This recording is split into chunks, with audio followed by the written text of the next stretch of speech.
Hey everybody, Alan Brocken here, back in the studio. Pretty excited about this. We've been we've been doing a bunch of renovations and different stuff, and traveling around, and then I've been flying all over the country. So I did miss last week. Like last week, I just didn't get my live streams done, and that was kind of interesting too because I picked this time at the end of the day after I'm done with work because I thought it was the least conflicting time, right? Like as the summer went along, I thought, hey, 6 p.m., 5:30, 6 p.m. That's a good time to do this. Be consistent. People see you. But then there's this thing called time zones.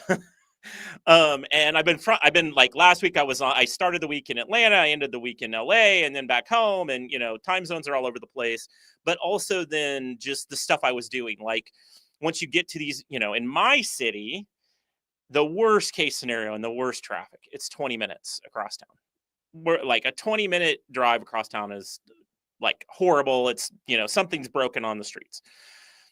Flip side, I was in LA, a very short drive, like 9 miles, is 45 minutes, right? So anyway, just to say, and then that cut out of my time and lots of stuff. So I got to work on when I know I'm traveling, that I like pre-do some stuff. Like I set some stuff up to pre-run that maybe not be live, but runs at the same time, so that for consistency's sake, because that's what I want to do. Like I said, I will go live every work day. That was my thing. I was going to treat it like a job, something I do every day. And last week I just unexpectedly went on vacation. It wasn't what I planned. It's just what happened. Um, but I think the important part of this and why today's show is really on say do to the say do ratio. And this is something I got introduced to, like this phrase I got introduced to while I was in consulting. I had somebody just say, well, that guy's got a high say do ratio. And I was like, what? What's that even mean? Like, and you might be asking that right now. What's a high say do ratio? And it really just comes down to, do you do what you tell people you're going to do? Right? Like what is the percentage of I'm going to do X that turns into you doing X, right? And what's the delta there? So if you're regularly the type of person, like I'll give you an example. There's a class of human that I interact with that hears that I have this side business. And this class of human says to me, hey, that's really cool. And I know somebody who would like that. Let me introduce them to you. And they never do. That introduction never comes. And even if you bring it up later, they're like, oh, yeah, I'm going to do that. And they never do. And it never comes. And so when you think about that say-do ratio, right, there are people in your life that you just have to get really smart that person's never going to do what they say, right? Because they just have a low say-do ratio. It's like they might on a whim decide to do what they say, but generally they're just not honest with themselves. They're not honest with themselves and they're not honest with you. They're not honest with themselves that whatever it was they promised you was a high enough priority to actually do it, right? It would seem like a good idea at the time, but they didn't own it. And so I think, one of the things you might know if you spend a lot of time with me is I tend to have a pretty high say-do ratio. I have a few things that have fallen through the cracks, especially this year. Like I've got some people that I've got a whole backlog of stuff that I essentially owe people because I made promises before my mom's in stage cancer that have not been lived out. Like I owe them things. And so I got a plan right now to go check that stuff off. Like I literally, like next 2 weeks, God willing, I will be done with that. And I do think that's the key thing here is I just said God willing, because that is a qualifier that I don't control the world. It reminds me regularly that I'm not in control. So while I strive for a say-do ratio of 1, that if I tell you I'm going to do something, it is going to happen. That's 1-to-1, right? It's not that high. Like I just can't. Like life happens, stuff gets in your way. But I will say that if you want to be successful in life, it's really important to do 2 things along these lines. One is you say you're going to do something, but you also write it down. Like you go, okay, I'm going to do this for you. Then you have to immediately go when, where, why, how, like what are the pieces so that it shows up in your life prioritized with time to do it, right? I would say my say-do ratio when it comes to home repairs, things like that, probably isn't what it should be, right? My wife would probably agree with that, that I probably don't repair things as much as I say I'm going to. But that's as much an issue of taking time to stop and say, okay, I'm going to do this thing. When am I going to do it? What's it going to cost? Do I have the money for that? All of the things that go into that. Now, lately, for my wife, what I've been doing is going, you know what? You really want these things done. And I know I ought to do them. But in reality, with travel and work and all this stuff, I'm probably not going to do that. So, but I'm going to go find somebody that can, so that I can say, yes, honey, this is going to get done and this person is going to do it and it will be taken care of. And so I do think one of the keys to say do ratio, keeping it high, is knowing what you delegate, having a network of people you can work with, having people you can count on that you can say, you know what, I can't do that for you, but I have found somebody who can. And so that to me is a really important facet or factor in all of this, is that uh knowing who can help you and how they can help you and when they can help you, because sometimes you have every intention to be 100% with a person, a project, a thing on your say do ratio.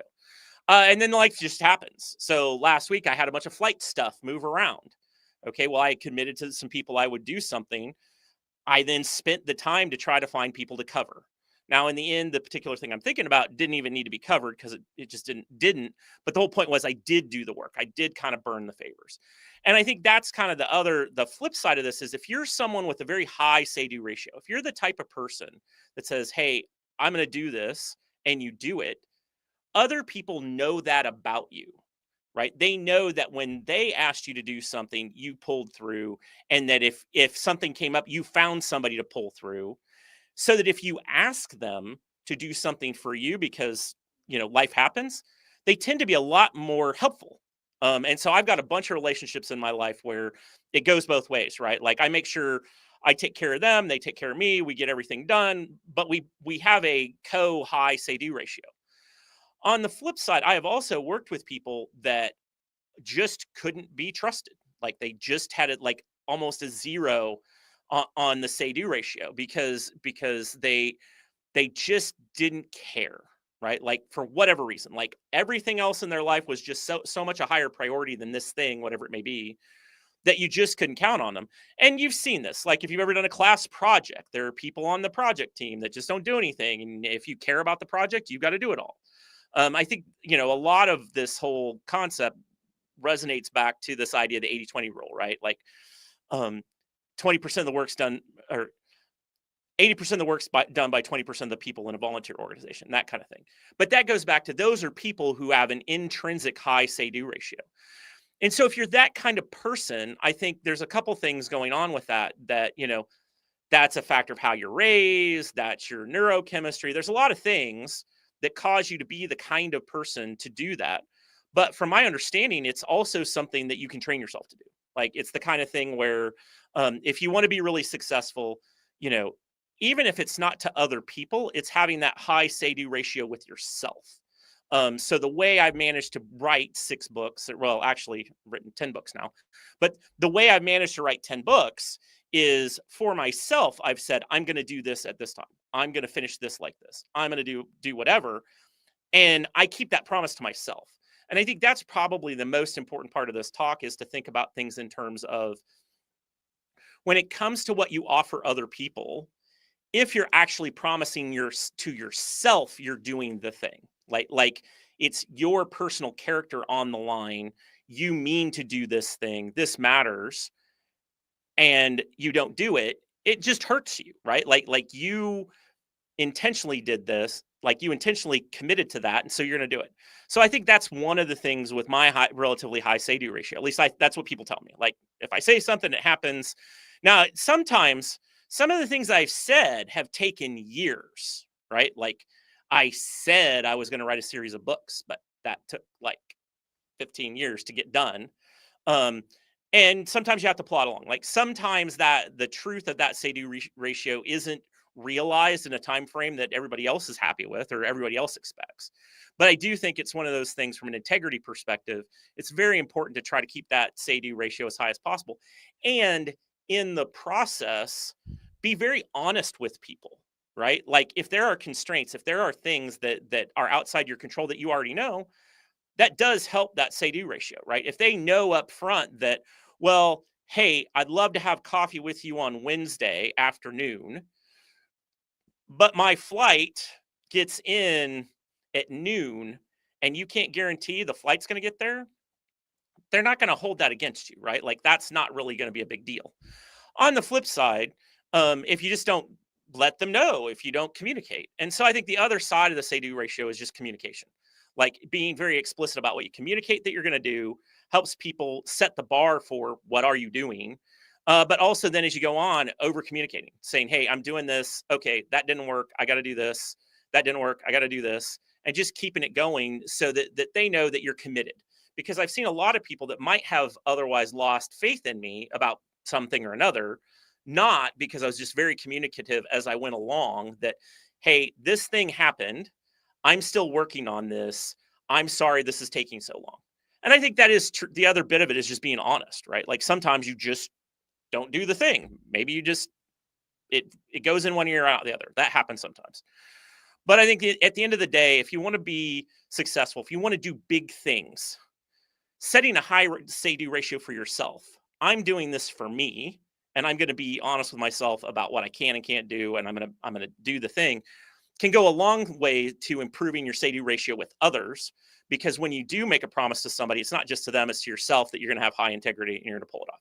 So I hope that was helpful, but I'm just saying for me and everything I've ever done, having a high say-do ratio has been one of my keys to success. So I'll see y'all next time.